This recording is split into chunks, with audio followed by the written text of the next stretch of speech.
Hello friends, welcome back to my channel info highway India. यहाँ एक board लगा हुआ है सामने और जिस पर लिखा हुआ है कि उत्तर प्रदेश पर्यटन आपका स्वागत करता है, यानी कि हमारा स्वागत करता है। हम सभी बुद्धि से होते हुए 18 किलोमीटर दूर आधा घंटे का रास्ता पड़ता है, बीच में कन्हर नदी पड़ती है। वहाँ से होते हुए राम जानकी मंदिर अखाड़ा जैसा कि लिखा हुआ है विंडमगंज पधार चुके हैं। और अपने पर्यटन सोनभद्र पर्यटन के सिलसिले में हम यहाँ पर जो धार्मिक स्थल है और बताते हैं कि बहुत महत्वपूर्ण स्थल है। 1930 से यहाँ पर एक राम जानकी मंदिर होता था, जो कि दिगंबर अखाड़ा अयोध्या से भी संबंधित है, जहाँ पे तीसरी पीढ़ी के महंत श्री मनमोहन दास जी भी रहते हैं और जिनकी अवस्था 85 साल है, जिनसे हम बात किए हैं थोड़ा बहुत बातचीत। तो ये देखिए, आप सामने देख रहे हैं पीपल के पेड़ से और एक छोटा सा प्रांगण दिख रहा है। एक विशाल पीपल के पेड़ के बगल में एक मंदिर है। यह गांव के ब्रह्म बाबा का मंदिर है और यहाँ पर लोग मनौतियाँ मांगने आते हैं। घंटियाँ मनौतियाँ की घंटियाँ टंगी हुई हैं और देखकर भी लग रहा है कि यह एक पवित्र स्थल है और लोगों की मान्यताओं में यह शुमार है।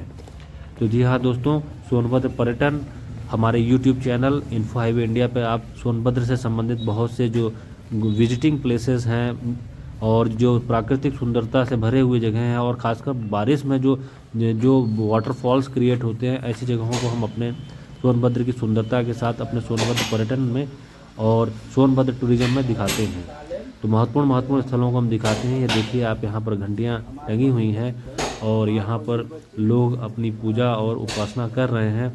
यहाँ पर लोग मनौतियाँ मांगने आते हैं, मनौतियों की घंटियाँ टंगी हुई हैं और निश्चित रूप से मनौतियाँ पूरी होती होंगी।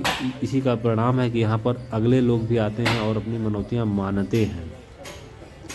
रोड से ठीक जब आप दुद्धि से विंडमगंज की तरफ बढ़ते हैं तो जो थाना है विंडमगंज थाना, इस मंदिर की हम परिक्रमा लगा रहे हैं और आपको बताते हैं कि जो विंडमगंज थाना है ठीक उसके सामने यह मंदिर होता है। मंदिर आसपास जो है कई एकड़ में फैला हुआ है। मंदिर का मतलब जो पूरा कहते हैं एरिया है वो फैला हुआ है, कहीं से कोई बाउंड्री नहीं है, लेकिन मंदिर पूरा फैला हुआ है और काफ़ी खूबसूरत और सुकून भरा, जैसे कहते हैं कि आध्यात्मिक ऊर्जा और आध्यात्मिक शांति यहाँ पर महसूस होती है।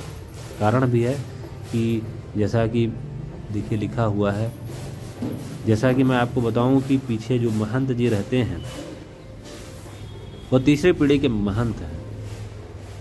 सन 1930 में राम जानकी मंदिर, जो कि एक मिट्टी के मंदिर नुमा मतलब एक कमरे में शुरू हुआ था और वह मंदिर वह स्थल आज भी सुरक्षित है।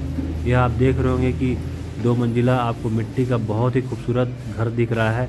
इससे संबंधित भी हमारा एक ब्लॉग मैंने बनाया है, उसे आप ज़रूर देखिएगा। सामने दिख रहे बुजुर्ग से जो हैं महंत हैं यहाँ के और तीसरी पीढ़ी के महंत हैं।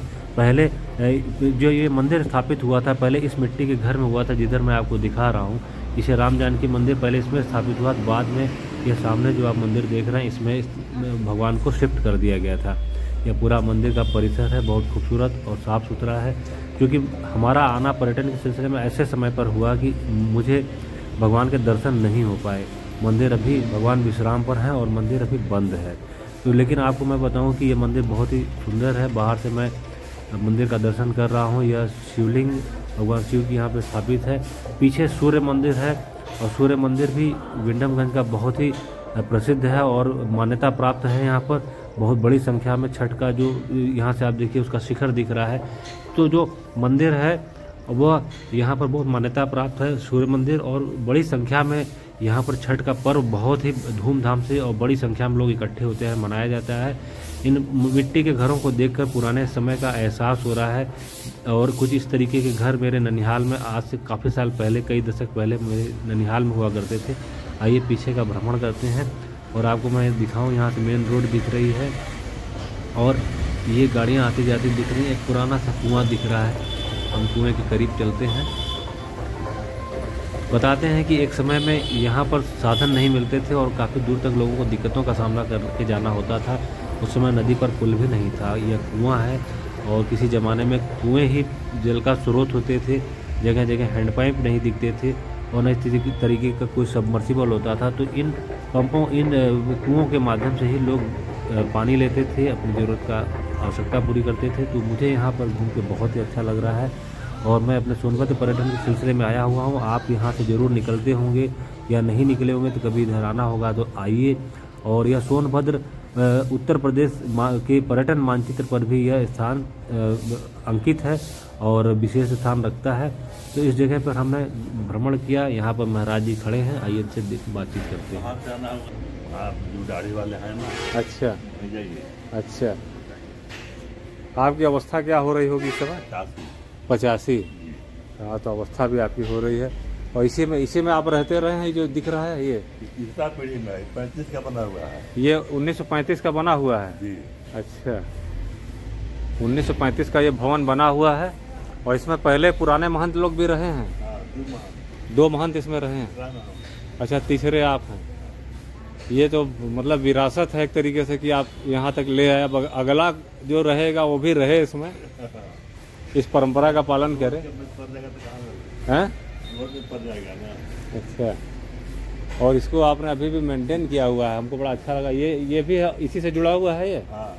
बगल वाला मंदिर वही पुराना मंदिर है। ये मंदिर है? हाँ। अच्छा, ये जो छप्पड़ का घर, ये मंदिर है? हाँ। अच्छा, तो ये 30 का है, 35 का है। ये 1930 का ये बना हुआ है और 35 का ये बना हुआ है। वाह, क्या बात है।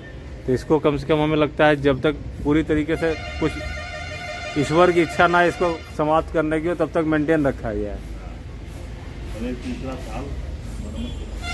अच्छा, हर दूसरे साल, हर तीसरे साल मरम्मत कराते हैं। तो इसकी दीवारें बड़ी मोटी मोटी होंगी। अच्छा, इसमें हम क्या ऊपर तक जा सकते हैं? एक बार